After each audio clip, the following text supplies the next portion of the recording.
How many of you remember where you were, what you were doing on September 11, 2001? I was shocked when Yeah.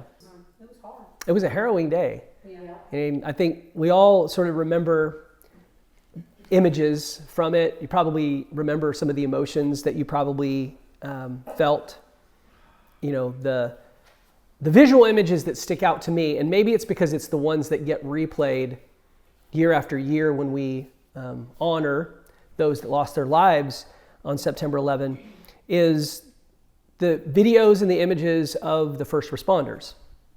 Firefighters, police officers, paramedics, EMTs. So when we reflect on September 11, they tend to be the people that we honor, we celebrate, even though there were thousands of lives lost on that day. Of the 2,996 lives that were lost, more than 400 of them were actually first responders. They were people who put themselves in harm's way to save other people. And what was remarkable about that particular day is that all the city services in New York all banded together with no regard for rank, for division, for battalion, for neighborhood. Everybody came together with one unified cause, which was to save as many people as they could. You have to ask yourself the question sometimes, what was it that made those first responders to run up the stairwells of those towers while everybody else was running down? I think it was their sense of mission. Those that take on roles and responsibilities like first responders, they're unified by a common mission. They know why they exist. They know what they're called to do. And when push comes to shove, their instinct kicks in and they know what their responsibilities are. Their training kicks in and they go do what they've been called to do, what they've been trained to do, what they've spent their entire lives equipping themselves to do. Anytime we encounter some sort of accident in the community, maybe it's a car accident or an incident, you'll see all three of these services typically present. You usually see a fire truck, a police car, and an ambulance. There's three different service members doing three different jobs. Now, they're all there because of one unified purpose, which is to help people, to save people, to keep people safe. But the firefighters, they come on the scene, and their primary responsibility is actually to address the area, contain the area, and make sure that there's no more risk for more injury, right? If there's a fire, they're there to put out the fire. If there's a chemical spill or a gas leak, they're there to try to resolve that problem. Then the police officers come, and the police officers, they're there to actually examine what has happened, to actually take measurements, to investigate the scene. They're actually looking to see if someone is at fault. They are the keepers of the law, and in some cases, they'll actually write a citation for someone or take someone in custody if they've actually broken the law. They're not the judge and the jury, but they are there to do an investigation to see just what has happened and determine if someone is actually at fault. And then you have the EMTs or the paramedics. When they get there, they could care less about what caused the accident or who is at fault. Their primary responsibility is to address those that are hurt, those that are injured, and make sure that they get the care that they need, to get them to the hospital, to get them to a place where they can heal from whatever injuries they've experienced. All three of these first responders have different roles, different uniforms. They have different training, but they have one unified purpose. And this, I believe, is exactly what God has actually called the church to be. I believe that we as the church are called to be emergency responders in our world today. We're on a mission. We're on God's rescue mission. We are God's first responders in a world full of spiritual accidents and emergencies. And we're surrounded by people every day who are in towers that are crumbling, their own lives, their relationships, most importantly, their spiritual state. And some of us are kind of like firefighters. We come into a situation and we recognize we're really good at creating a safe place for somebody to ask questions about faith, to explore God. We're good at removing obstacles or things that might prevent someone from coming to faith in Jesus and hearing the gospel. Some of us are more like police officers. We know the rules, and we're really good at helping people understand when they are in opposition to God. And people need to know that. People need to know that they are in opposition to God if they're not unified with God through Jesus. And some of us are kind of good at that. And others of us are more like the EMTs. We have this heart of compassion, and we see somebody who's in trouble, somebody who's got a spiritual weakness or a spiritual injury, and we go in and do everything that we can to try to apply God's healing love to that person's life so that they don't experience the catastrophe of poor choices and a life without God. The problem is, there is a fourth role that we often see people in the church taking when it comes to God's rescue mission. And that is the role of the bystander. We often see bystanders at the scene of an accident. They're the people that are watching what's going on. They're not doing anything to help anyone or to solve any problems. They're simply there waiting for the professionals to come in and provide whatever services need to be provided. But the reality is, in God's economy, in God's rescue plan, there are no bystanders. Those of us who are disciples of Jesus, we've claimed our faith in Jesus, we're walking with Jesus, we don't have the option of being bystanders. We're called to be on mission for God, with God, in His rescue mission. And this brings me to the beginning of Jonah chapter 3. And you're asking yourself the question, how in the world does 9/11 and first responders tie to Jonah chapter 3? And I'm going to show you in just a few minutes, okay? This is the third session in Jonah. Jonah's a 4-chapter book. We are in the 3rd chapter. What I've expressed the last couple of weeks, and I will remind you again in this particular session, that the book of Jonah is not about Jonah, even though his name is on the front cover. It's not a story about a man who ran from God. It's not a story about a man who got swallowed by a big fish. This is actually a story that shows us God's heart for rescue and the lengths that He will go to accomplish His mission. So quick recap. Chapter 1, we are introduced to this prophet named Jonah. God called Jonah, gave him an assignment. His assignment was to go to the city of Nineveh, the capital city of the Assyrian Empire, and declare a message of judgment from God to the Assyrians. The Assyrians were the most violent people on planet Earth. They were enemies of Israel, and Jonah apparently thought that this was a terrible idea. So instead of doing what God called him to do, which was to go 500 miles from Israel to Nineveh, he got on a ship going 2,000 miles the opposite direction to a place called Tarshish, which as far as he was concerned was the end of the world, where God couldn't find him and God couldn't hold him accountable for doing what he was told to do. But make no mistake, God's plan was not to be thwarted. God hurled a wind onto the sea as Jonah and these merchant marines that he was with set sail across the Mediterranean. God stopped any progress. Jonah was thrown overboard by the sailors to appease God, a voluntary human sacrifice, and it calmed the storm, and it completely changes the plot line of the entire story. But one of the principles that we learned in that first week was this, that surrender always comes before salvation. Jonah had to surrender his run. He had to surrender his plan. He had to surrender to God's will in order to actually be rescued. Now, fortunately for Jonah, at the end of chapter 1, we see that God had preordained a very big fish to come and swallow him. And this was God's rescue of Jonah. Chapter 2, we spend 3 days in the belly of the fish with Jonah. And all we really know is what his head and his heart were doing as he was floating around with seaweed wrapped around his head in the belly of this fish. Pretty gross. But what we see and what we read is Jonah begins to have a turn of heart. He repents. He reorients his mind and his thinking to better align with God's. And God reorients the fish to take Jonah right back to where he was supposed to be in the first place. And the primary lesson we took away from the first chapter was this, that God's discipline is not meant for our destruction, but to bring us home. In some ways, I'm sure that Jonah felt like he was in complete torture in the belly of that fish.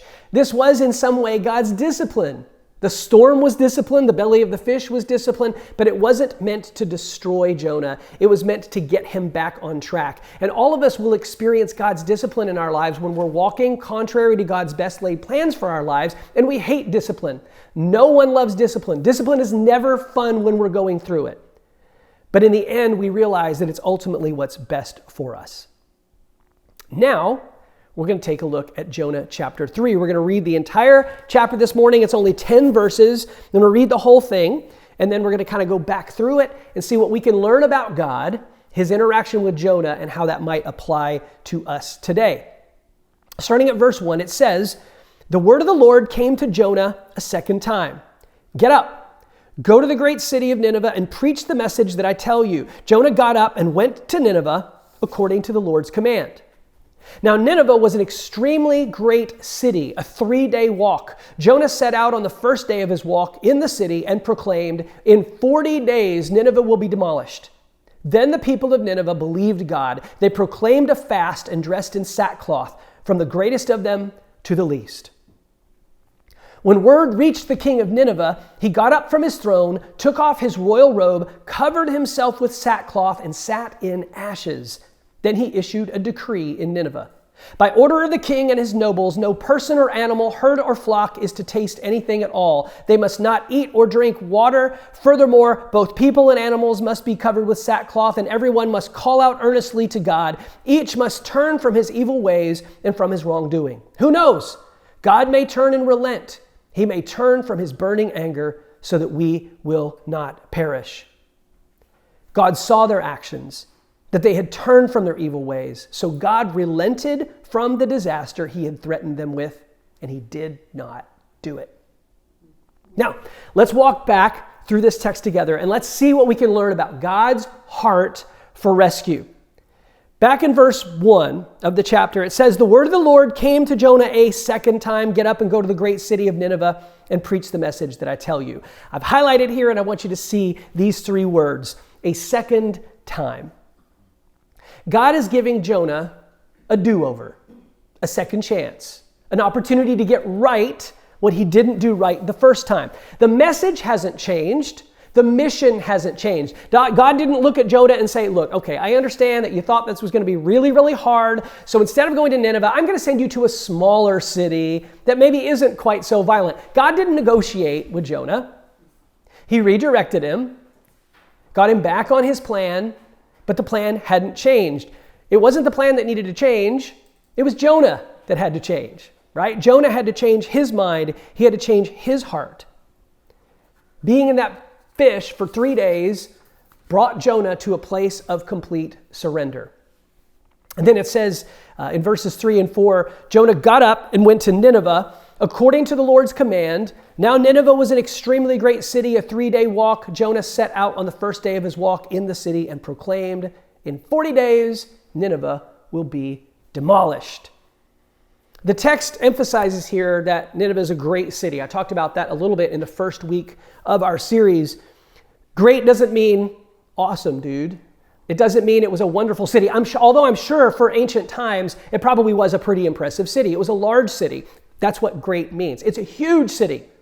Hundreds of thousands of people there. Some historians believe that the circumference of the city, because of suburbs around this capital city, would have been about 60 miles in circumference. This is a massive city that Jonah's going into. Jonah doesn't stand on the outskirts or in the suburbs and shout his message in. He goes all the way in. He set out on the first day and he began walking into the city.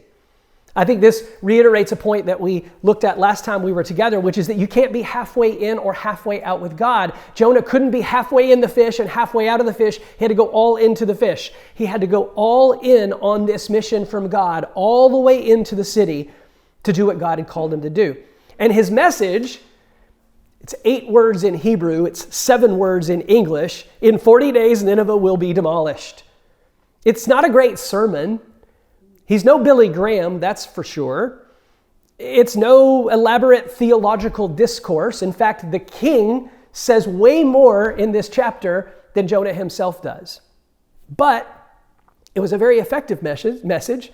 Maybe not so much because of the messenger, but who the message was coming from. It says, then the people of Nineveh believed God. They proclaimed a fast and dressed in sackcloth from the greatest of them to the least. Who did they believe? God. They didn't believe Jonah. It doesn't say they believed Jonah. Jonah was the messenger for sure. But it was God that they believed. They believed that Jonah was speaking on behalf of God. And their response, their reaction is immediate. They don't dilly-dally. They don't spend time praying about it. They don't go and make sacrifices to their gods to see if they can appease Jonah's God. They repent immediately. The king steps off of his throne, removes his royal robes, puts on sackcloth and ashes, which are powerful symbols of humility. And this is particularly significant because the king of Assyria is the king of like the most powerful empire in the world. But he humbles himself before God.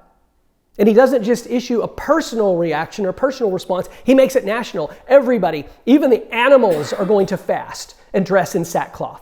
I'm sure that was an interesting sight, having the animals dressed in sackcloth. And then in verse 9, this is what the king says. He says, who knows? God may turn and relent. He may turn from his burning anger so that we will not perish. It's interesting. The king doesn't have any entitlement here.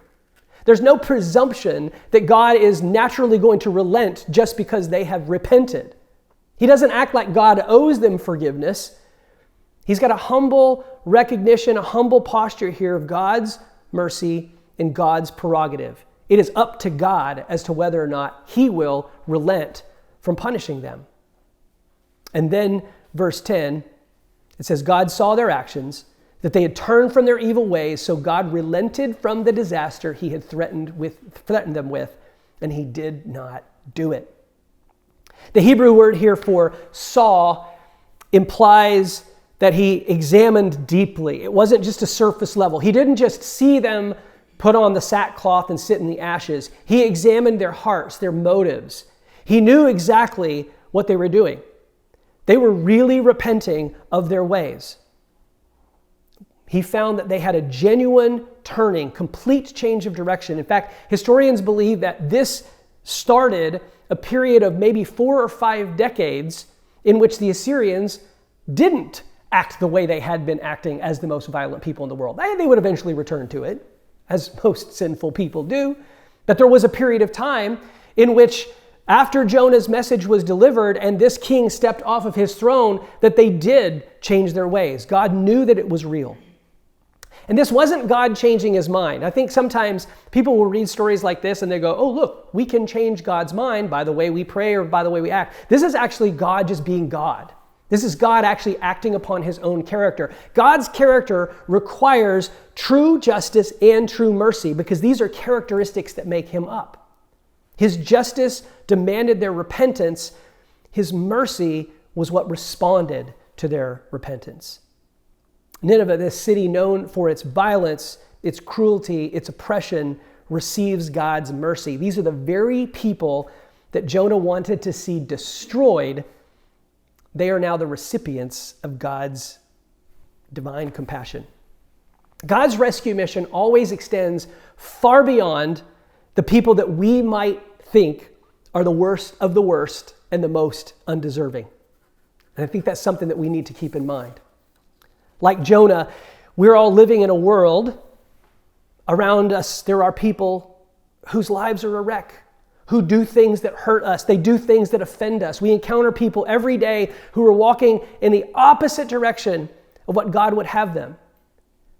We can often find ourselves behaving the same way that Jonah does towards those people. They are people who desperately need to hear about God's grace and they need to receive his mercy. And just like those emergency workers on 9/11, our responsibility is to run towards them. We can run towards them and we can offer salvation through Jesus, or we can be bystanders and do nothing, or we can do worse. We can be just like Jonah and run the opposite direction. This story, I think, it reveals a few critical truths about God and about our mission with him. The first one is this, and that is that God, our God, is a God of second chances. Our God is a God of second chances. He gave Jonah a second chance. He gave the Ninevites a second chance. God always extends his grace to us when we fail. When I read this, one of the stories that I think about is a parable that Jesus taught in Matthew chapter 21, where he shares a parable about two sons whose father owns a vineyard, and the father tells the two sons to go work in the vineyard. And one of the sons says yes, and then fails to go and do the job. The other son says no, but then later in the day he changes his mind and he goes and he does what the father told him to do. And Jesus asks the Pharisees that he's teaching this parable to, who was obedient to God? Or who was obedient to the Father? Was it the one who said yes and didn't do it? Or was it the one that said no but then eventually did it? Of course, it's the one who said no but eventually went and did it. And I think this is a good reminder for all of us, because all of us have been told by God to do things or to not do things. There are relationships we should be investing in. There are action plans that we need to apply to our lives. And we've said no, but it doesn't mean that God has written us off. God is going to say the same thing to us that he said to Jonah, which is, get up and go. I'm going to give you another chance. The second thing I think that this story highlights for us about God's mission and our relationship in that mission is that surrender is the pathway to participation in God's rescue mission. Surrender is kind of a theme in this book if you haven't picked that up. Jonah had to surrender his will to God's will. The people of Nineveh had to surrender their pride to God. In both cases, after those moments of surrender, that is when salvation was received. You know, some of us have been sitting on the sidelines of God's mission because we just simply haven't fully surrendered certain areas of our lives to God. We're still holding on to things. We're still trying to be in control. We believe that hanging on to our own agendas is really what's going to get us to the place that we want to go, to give us the fulfilled life that we want. Surrender is the pathway to participation in God's rescue mission. And I say here all the time, John 10:10, Jesus says he's come to give us a full and meaningful life, an abundant life. That's the purpose of our church, is to help people experience that full and meaningful life, that abundant life. It doesn't come because you fill your garage with great toys, or you go on great vacations, or you have an awesome retirement plan, or you get good plastic surgery and it makes you look real good. None of those things matter. The full, abundant life comes when we get on God's mission and we start living out what he's designed us to do, who he's created us to be. The third truth that I think we learn from this text is this, that God's heart is bigger than ours. Surprise, surprise, we all knew that. I'm not telling you something you didn't know. God's heart is bigger than ours. You know, Jonah really struggled to accept God's compassion for Nineveh. We're going to see this more in chapter 4. They were his enemies. They were enemies of God's people. But God saw beyond the sin of the Ninevites, and he saw the potential in them. A lot of us have written people off in our lives as maybe too far gone, too hostile, too different, too argumentative. They're too far from God for God to ever bring them back. They don't deserve God's mercy. They don't deserve God's grace. By the way, I'm quoting myself, in case you're wondering, because I have firsthand experience of this. But all around us every day, relationships we have, relationships we ought to figure out how to have, these are like burning buildings. And as God's rescue workers, we've got to figure out how we run into those burning buildings rather than running away from them. Not as critics, not as judge and jury, not simply as eyewitnesses or bystanders, but actually people who are participants in God's rescue mission. When emergency workers arrive at a disaster, they don't stand and wait and discuss their plan. They don't look at who deserves to be saved and who doesn't deserve to be saved. They just go in and do the job that they've been trained to do. Elizabeth and I love watching the old show from the late 90s, early 2000s, ER. I've watched every season a couple of times. Every season on the show ER, there is always one episode in which two patients come into the emergency room, and one of them is the victim of a violent crime, and the other one is the perpetrator of that crime, the reason that that person is injured. You know, this person committed a crime against this person, and then the police shot this person, and now they're both in the emergency room, or something like that. This person was a drunk driver, hit this person, now they're both in the emergency room. And our natural instinct when we're watching those episodes is you cheer for the doctors to save the person who's the victim, and you could care less about the person who caused the problem, because what they deserve is death. But fortunately, and this is the way it always plays out on the show, those doctors on ER always fight against their instincts to be the judge and jury of the person who committed the crime, who caused the other person's injuries, and they do everything they can to save them because both lives matter. And the same thing is true in our community, in all of our relationships. Every life matters. We don't get to decide who God sent his son Jesus to die for. We don't get to decide that. He's already decided. As we wrap up this morning, I want to share with you a few points for home, as I always like to do. These aren't ideas. These are things that I think can be pretty concrete in terms of the way that we take our marching orders for God in this rescue mission. The first is this. God doesn't choose you because you're good. He chooses you because he's good. This is good news and it's hard news. A lot of times we stay on the sidelines. A lot of times we act as bystanders rather than being the emergency workers that we ought to be. It's because we don't feel qualified. We don't feel like we know enough.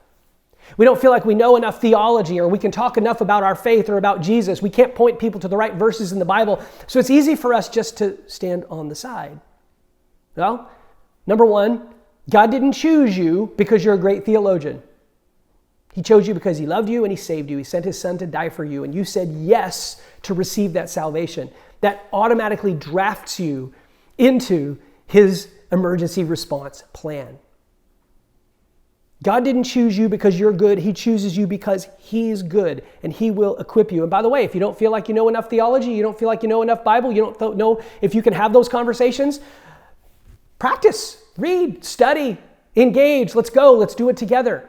Because those are skills and things that you can learn. Don't stay where you are. If you don't feel like you're good enough or you know enough, we can work on that. The second point is this. You can't receive God's mercy while clinging to your own authority. The first thing that we notice the king of Nineveh does is he gets off his throne. You might think back to some of the songs that we sang this morning about laying down our crowns, our life being a throne for Jesus. We have to step off of our own throne in order to really experience the life that God has for us. He was the most powerful ruler in the world who led the largest nation, the most formidable empire of the day. And he understood something that was very crucial. He had to give up his own throne and kneel at God's throne in order to receive mercy. It wasn't just symbolic. It was a physical demonstration of a spiritual reality, that surrender always comes before salvation. I've emphasized this a lot since the start of this year in a lot of our teaching and the songs we're singing, and that is that we are citizens of God's kingdom by proxy of our salvation through Jesus Christ. As citizens of God's kingdom, we have a king. The king is Jesus. He has ultimate authority. As Americans and Canadians, we fight back against the posture of having a king because we don't like the idea of any one person being completely in charge, especially somebody we didn't elect, we didn't vote for. But you did vote for Jesus. You voted to allow him to be your king when you gave your life to him, when you accepted salvation because of his sacrifice on the cross, his death and his resurrection. And so he's the king. And since he's in charge, we got to do what he wants us to do. And what he wants us to do is to love the people that he's brought into our lives, love the people in our community, love the people around us the same way that he loves them. It's a sermon that I have to preach to myself all the time because I have my own agenda, I have my own plan, I have my own throne, and I wrestle with being on that throne versus letting Jesus be on that throne all day, every day.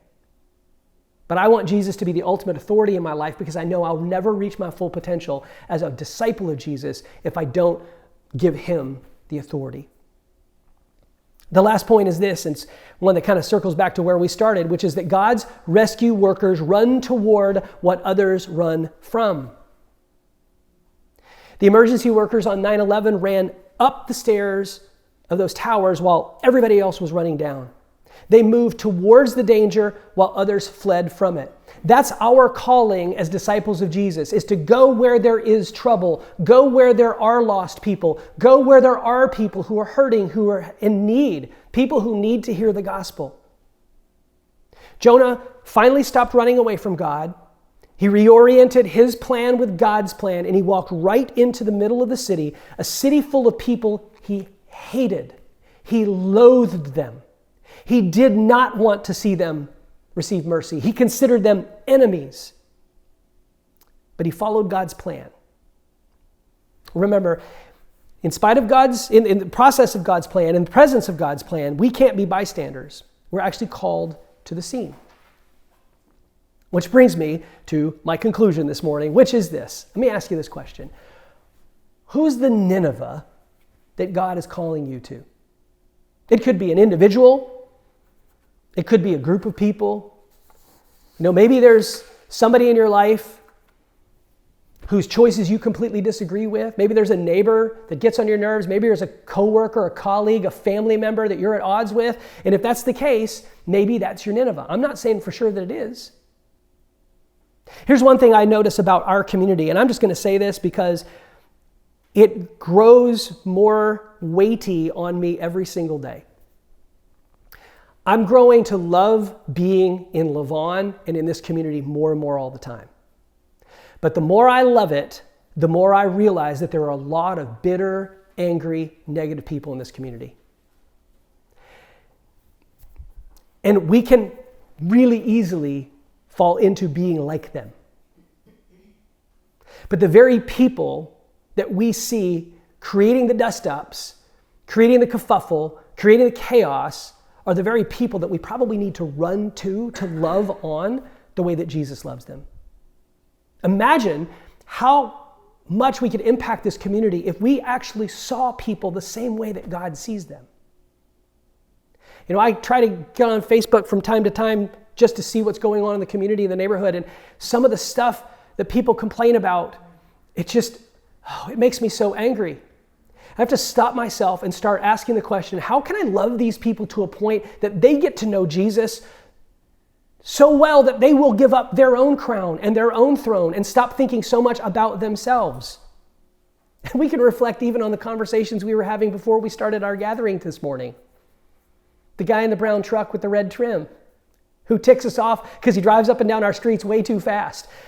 What would it be like if we engaged that guy, he came to know Jesus, and he began to actually follow the laws of Lavon because Jesus got hold of his heart? We follow the law partly because God's wired us that way, but partly because we know what's right, because we're trying to walk with God. We want to honor God. We want to be unlawful people.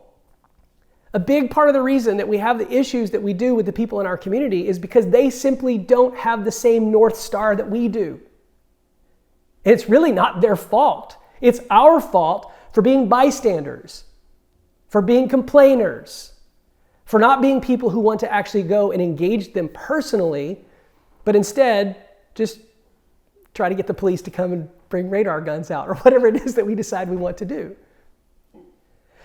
We have an opportunity as a church, as a family, as a community, as this group continues to grow, to begin changing people's hearts one person at a time. If we can do that, I think that we'll really start to see the transformation in the community that we want. I really believe that God's presence will be known in this community. I believe we can be a part of that. Not just our church, but in conjunction with the other churches in our community as well. It's what we all want. But we have to be really careful about looking at the people that are different from us, whether that's because they come from a different culture. We've got middle-class people in our community, we've got wealthy people in our community, and we've got Section 8, and we look at them all differently. And our posture towards them isn't always very godly, and we have to do better. Jonah had to do better. The very people that Jonah wanted to see destroyed were the people that God ultimately wanted to give mercy to. If he didn't want to give mercy to them, why would he have sent Jonah there in the first place? God has sent us here because there's a community of people around us that he wants to share his mercy, his grace, and eternal hope with. And we're to be the people that run up the stairs towards the fire to make a difference.